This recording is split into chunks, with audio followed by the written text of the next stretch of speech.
Welcome to Season 5 of the Innovation Junkies podcast. In this season, you'll learn from successful innovators who have influential stories, practices, and strategies that will have your gears turning. Prepare to be inspired, challenged, and empowered. This is the Innovation Junkies podcast.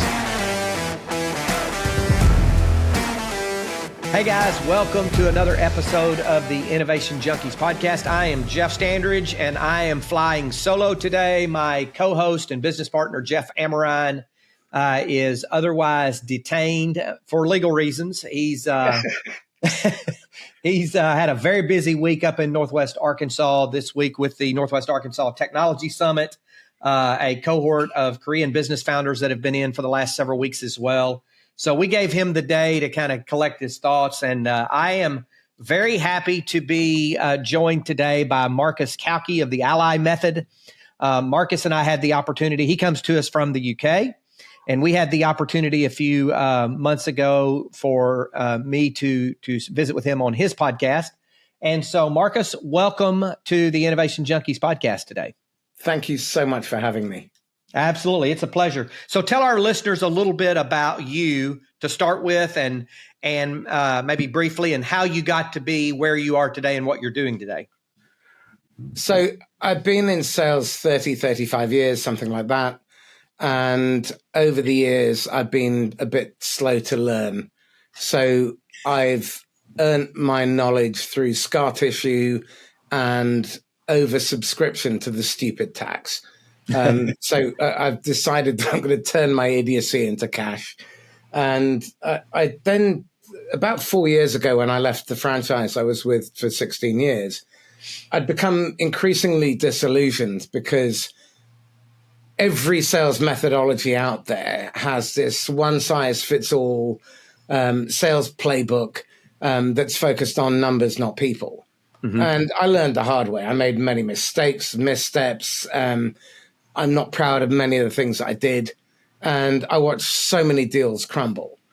And the harder I pushed, the less effective it was. I found myself pushing to keep deals in my pipeline that shouldn't be there because I wanted to look busy and keep my mortgage paid. And I saw what happens to salespeople when they burn out chasing empty targets that are overassigned. Overassignment of quota is one of the biggest sins of leadership. Mm-hmm. It's selfish, it's venal, it's greedy. And you tot up the number of all the salespeople's targets. Is it 120% or is it 320%? Mm-hmm. If it's 320%, which happens often in private equity-backed businesses, or businesses that are fixated on the next round of valuation and funding and whatever, they focus on the short-term output. Mm-hmm. They don't focus on the long-term outcome or consequences.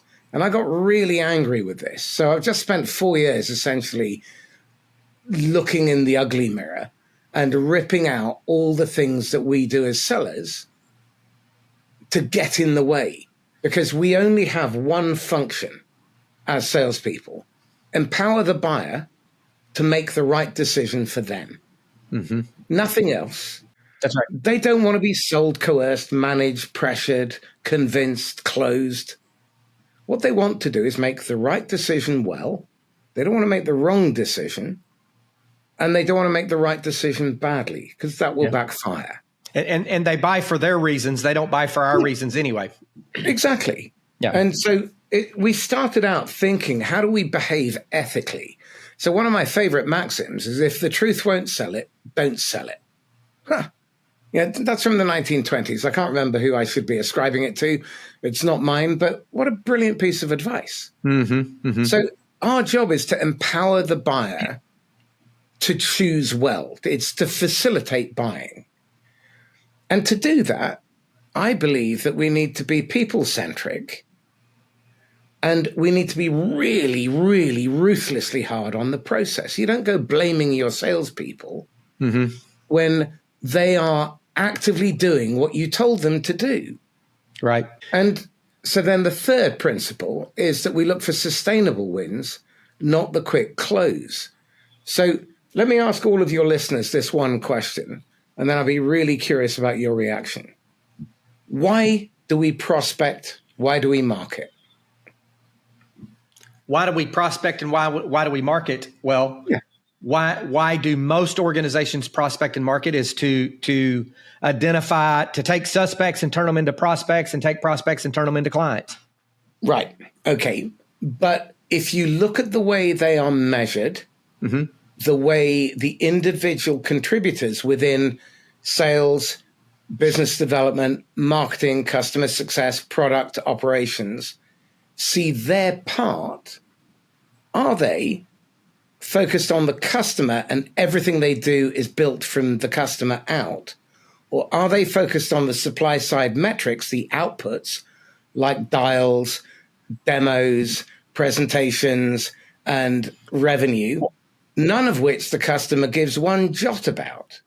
Well, not only are they focused on those outputs, those activities, if you will, most of the sales enablement systems that are created to assist the salesperson at enabling them to make more sales are really sales management tools to help them track the activity. Well, absolutely. CRM is a thinly disguised, vain attempt to give management the illusion of control over the numbers. That's right. That's exactly right. Whereas what it should be is a tool to help salespeople find the most effective way to sell more to the same people over and over again, and create the conditions where those customers want to come back and would hate to be without the service. So let me finish the answer to my question. I believe we prospect for customers for life who are profitable, are in our ideal customer profile and nobody else, and they repeat, they expand, and they refer. That's why I prospect. I'm not interested in anything less than that when I'm looking for a new customer. And think about this analogy. You're at a festival and there's an ice cream van and it's hot. There are thousands of people walking past your ice cream van. The people who are motivated to get an ice cream and really want one, they queue and they wait. Why is it we do not have that mindset? How do we create the conditions where customers come to us because we are perfectly suited to help them achieve the outcome that they want? Because no one buys your product or your service outright, and they never buy your product or service anyway. They rent, they hire an outcome. For sure. No, I completely agree with you. And we spend so much time, I'm going to use this word loosely, trying to coerce them to get into our queue. No, I'm with you 100%. I will tell you, let me put this in stark reality. If you loved somebody, would it be an act of coercion or an act of love if you took them to their most painful memory or their most recent painful memory in order that you could get them to do something or give you something that you wanted for your selfish self-interest? Completely Would that be an act of love or coercion? Completely coercion. Right. So my premise is this. Why do we not sell with love as opposed to a non-consensual coercive relationship where we are interrupting people and trying to foist on them stuff that we think is important in order to hit our quota? My question to everyone out there is this. If you have ever brought forward a deal in order to meet a number, I ask you this. Is it fair, right, or reasonable to ask your customer to pay the negative price for your failure to prospect months before? Not at all. So why do we do it? Why do we institutionalize it? Why do we have playbooks? Well, we're the proverbial hamster on the wheel, right? Okay. And we're on the wheel, doing what the organization requires us to do to meet the organizational expectations versus the client expectations. Okay. So the reality is, the lived experience of salespeople at the moment and managers is this: they have to walk a tightrope where they have to deliver to the customer's expectation and deliver the outcome that they rent,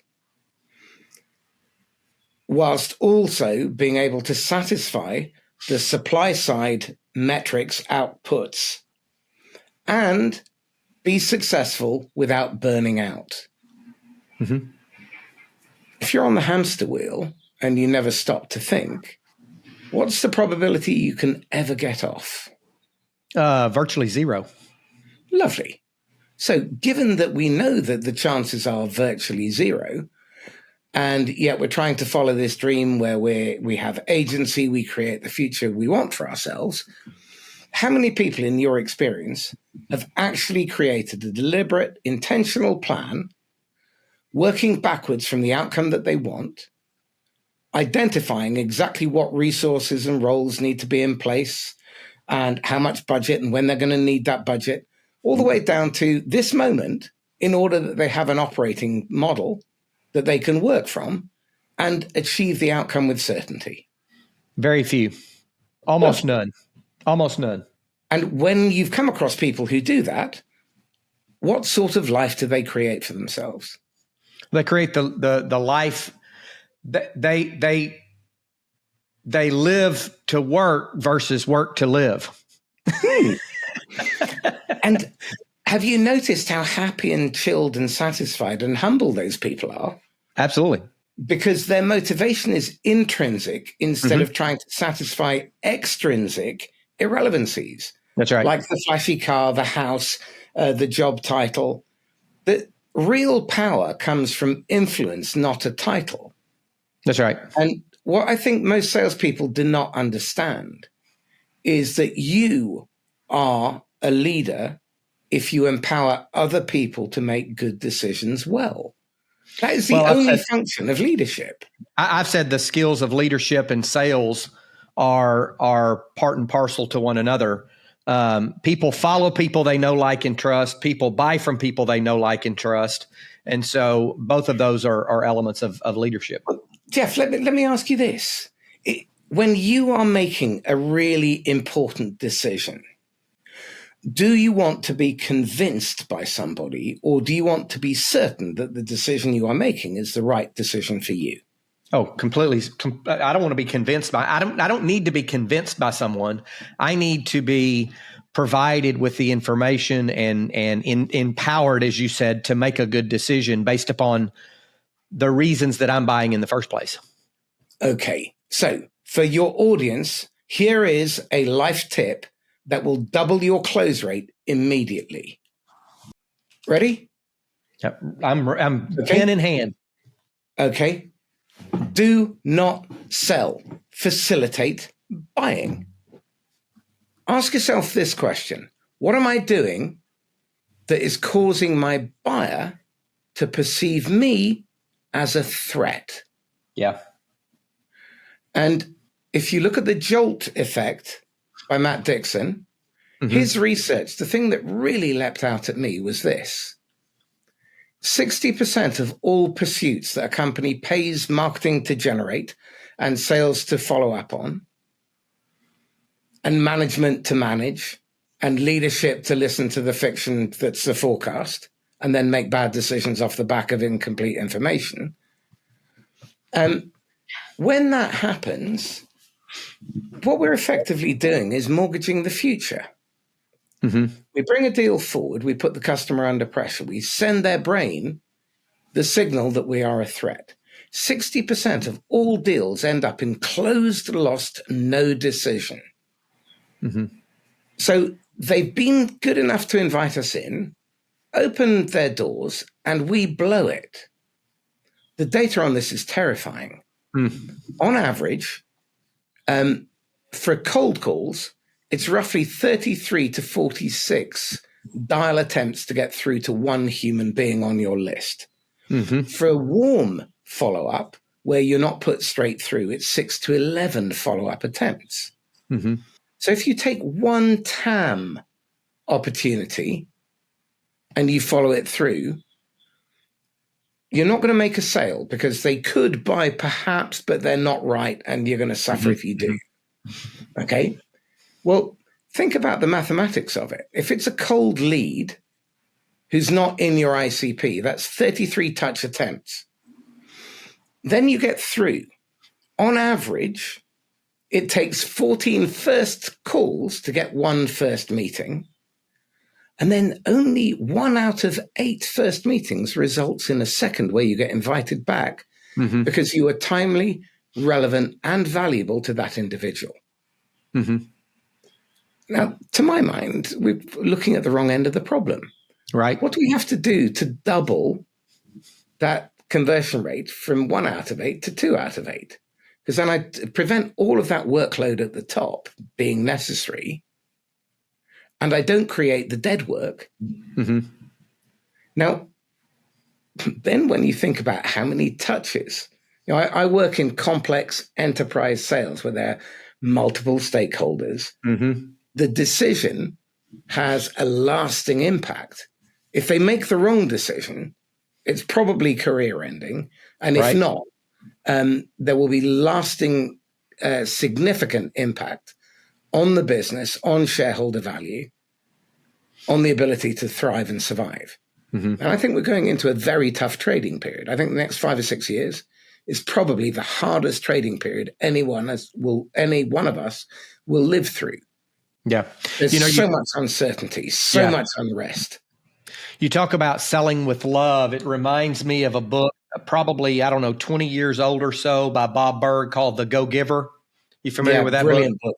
Yeah, brilliant book. Where he talks about the law of compensation, the laws of compensation and value, 2 different laws that he talks about basically together. Says, your compensation is directly proportional to the number of people you serve and the value with which you serve them.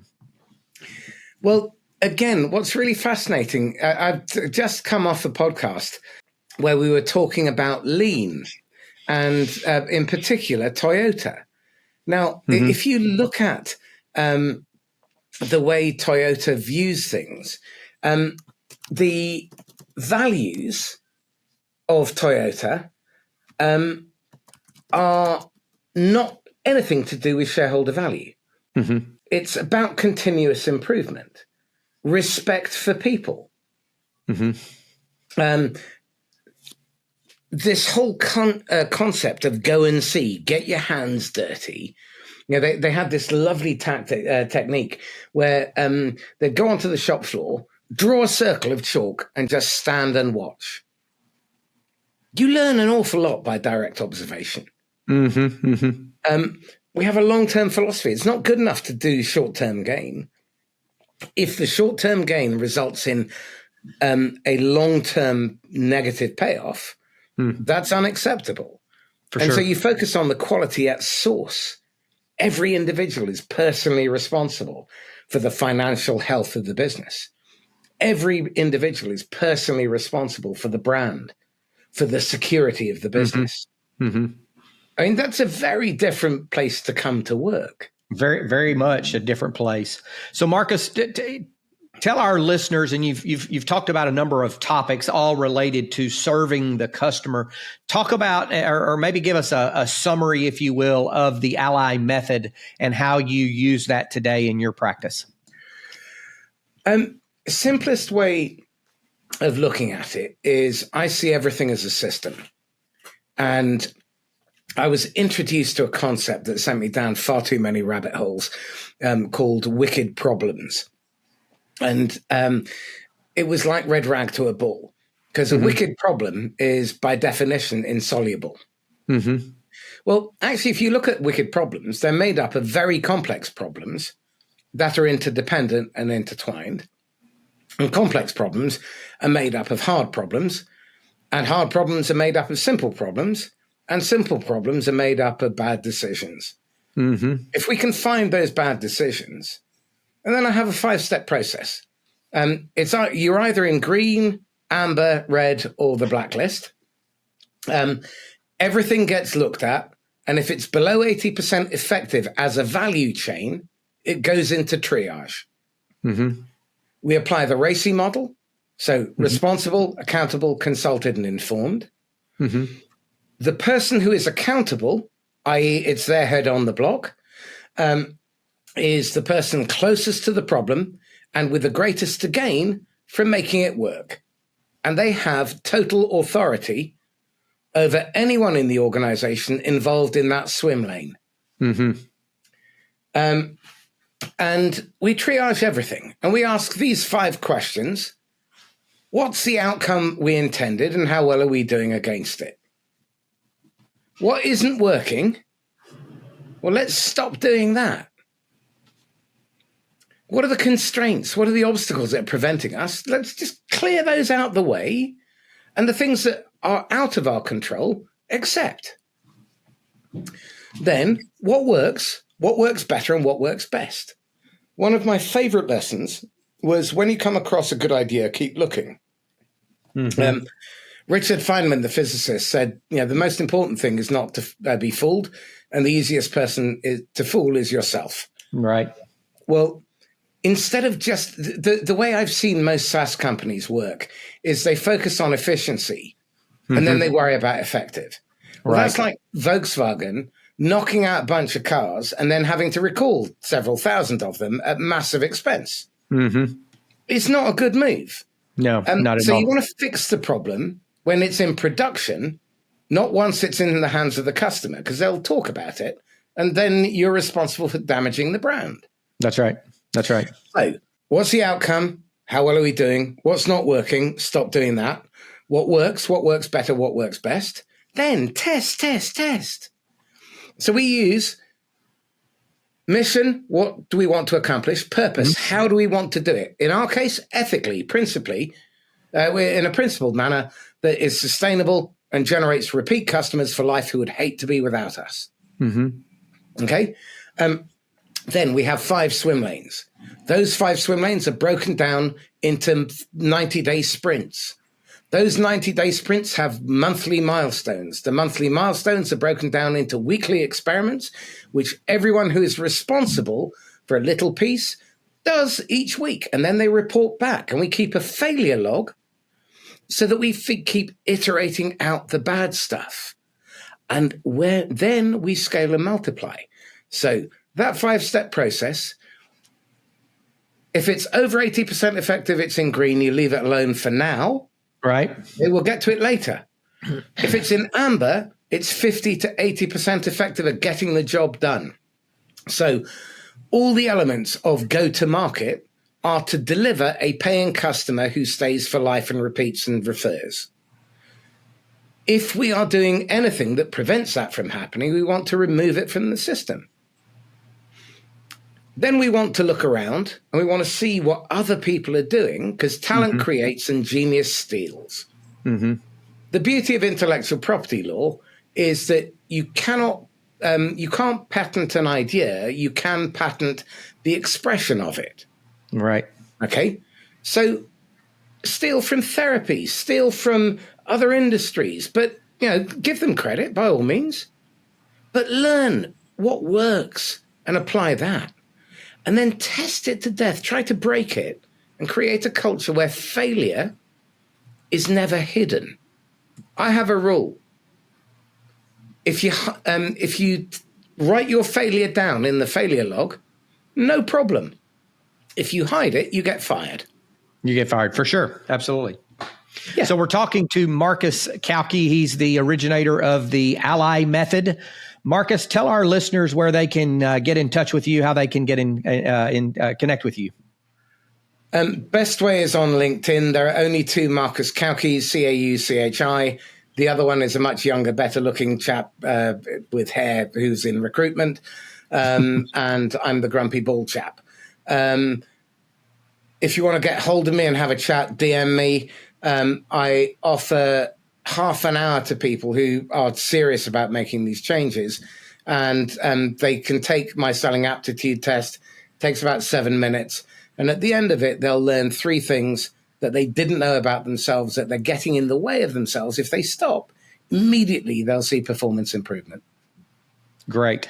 Marcus, once again, it was great chatting with you. I appreciate you taking the time to spend it with us. It's been such a pleasure. Thank you. Yes, sir. This has been another episode of the Innovation Junkies podcast. Thank you for joining.